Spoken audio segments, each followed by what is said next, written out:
Oke, what's up? Kembali lagi dengan Aleom Daun di sini. Kali ini Aleom Daun akan melanjutkan kembali alur cerita dari drama Wonder Woman. Kali ini kita memasuki episode yang ke-12. Episode yang ke-12 ini menceritakan tentang penyelidikan kasus kebakaran Hanju Group yang semakin banyak bukti nih guys. Dan episode yang ke-12 ini juga membicarakan tentang hasil tes DNA yang membuktikan bahwa DNA Yeonju dan Kang Jang-so itu 99% mirip nih guys. Oke, langsung saja kita ke alur ceritanya. Episode yang ke-12 dimulai dari Yeonju yang meminta keterangan ayahnya pada kebakaran yang terjadi 14 tahun silam. Yeonju masih ada perasaan kecewa pada ayahnya nih, karena dia menutupi kebenaran yang ada. Ayahnya bilang ada orang Hanju yang memberikan uang untuk menutupi kebenaran tersebut. Dan karena Yeonju tidak ingin melihat dirinya dan keluarganya lagi krisis, dia menerima tawaran tersebut. Akhirnya orang Hanju pun memberikan uang dan ayah Yeonju menutup mulut dan mengakui dirinya adalah pembakar dari pabrik fashion Hanju Group. Lalu Seungwook memberikan foto Aju dan Sung Hye sekarang untuk bertanya apakah dia yang memberikan uang atau bukan. Dan ternyata memang dia yang memberikan uang tutup mulut kepada ayah Yeonju. Yeonju merasa bersalah terhadap ayahnya karena dia tidak mempercayainya dan malah mengatakan yang tidak-tidak. Karena tidak kuat, akhirnya Yeonju meninggalkan kantor polisi dan pulang. Sesampainya di rumah, Yeonju diberi saran oleh Seungwook agar dia harus mengeluarkan atau membereskan satu persatu masalah yang ada di hidupnya. Jadi, masalah yang termudah saat ini adalah memaafkan ayahnya terlebih dahulu. Berkat informasi dari Sungwon, Sung Hye mengetahui nama dan umur Yeonju nih. Dia pun langsung memerintahkan ajudannya untuk menyelidiki orang itu. Dan sepertinya mereka akan bekerja sama juga dengan Sam Gyeori Gang. Karena sebelumnya Sam Gyeori Gang pernah dipermalukan oleh Yeonju. Jadi mereka pun ada sedikit dendam pribadi nih guys. Selain itu, jaksa Ryu pun mulai mencari tahu dan menyelidiki Yeonju. Jaksa Ryu bertanya-tanya, kenapa Yeonju terus saja ingin menyelidiki kasus Lee Bong-sik? Dan apa hubungan dirinya dengan Hanju Group? Karena sebelumnya dia pernah melihat dirinya bersama orang Hanju, yaitu kepala hukum Nohak nih.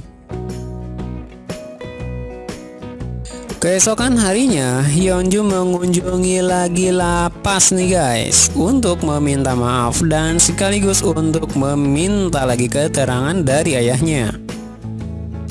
Dari sini ada fakta baru bahwa ayah Yeonju pada saat itu melihat buku besar yang dibakar. Padahal sebelumnya dia tidak melihat buku itu. Dan ayahnya Seungwook terbakar di dalam pabrik, bukan di luar pabrik nih guys. Jadi agak sedikit aneh dan mencurigakan nih guys.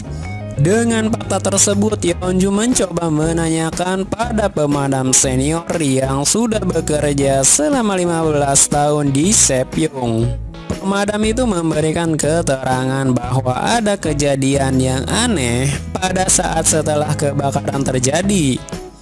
Yap, ini tentang ayahnya Seungwook nih guys. Dia mengatakan bahwa korban itu kemungkinan terjebak dan kemudian terbakar. Tetapi di sana tidak menemukan bekas sidik jari atau apapun yang menandakan dia ingin bisa keluar dari sana. Bahkan anehnya lagi, korban tersebut meninggal dalam keadaan lurus dan rapih nih guys. Seperti ada yang meletakkannya gitu guys. Pada saat sudah meminta keterangan dari pemadam, mereka pun pergi. Pada saat mereka keluar dari kantor pemadam, ternyata rekan kerja Yeonju mengawasi Yeonju nih. Dan itu diperintahkan oleh kepala jaksa Ryu. Bukan hanya dia yang mengawasinya, tapi juga Jungdo, ajudan Sunghae juga mengawasinya dan memerintahkan anggota Samgyori Gang untuk mengawasi dan melaporkannya kepada Jungdo nih. Bukti sudah mereka cari tahu semua.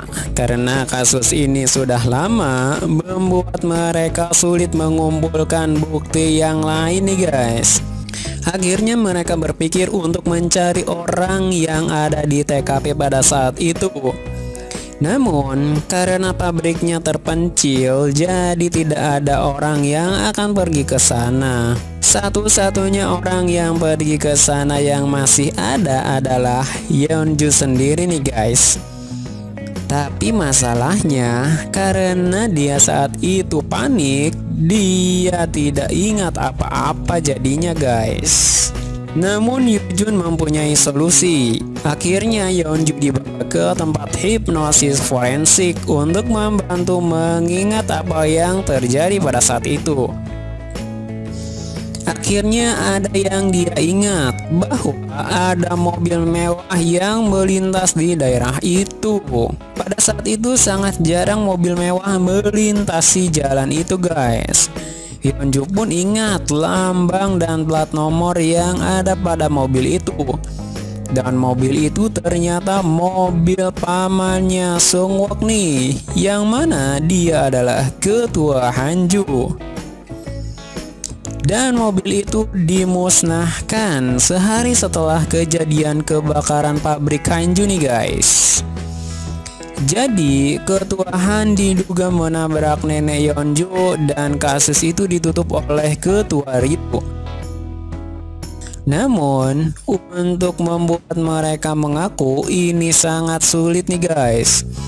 Jadi mereka mencoba untuk memancing ketua Hanju dan kepala Ryu untuk melihat reaksi mereka ketika mereka dipancing nih guys. Di sisi lain, Sunghae dan Eunhwa merencanakan untuk mengumumkan hasil tes DNA yang dilaksanakan pada acara rapat pemegang saham nanti nih guys. Karena hasil itu akan keluar bertepatan dengan jadwal rapat pemegang saham. Dengan yakinnya Sunghae akan mempermalukan Yeonju di depan para pemegang saham. Rapat pemegang saham pun akhirnya tiba, dan itu artinya tiba juga pengumuman hasil tes DNA. Saat setelah rapat pemegang saham, Kang Eunhwa mengumumkan hasil tes DNA yang dilakukan. Dan hasilnya sungguh mengejutkan guys. Hasil tes DNA itu menyatakan bahwa 99% DNA-nya memiliki kemiripan nih guys.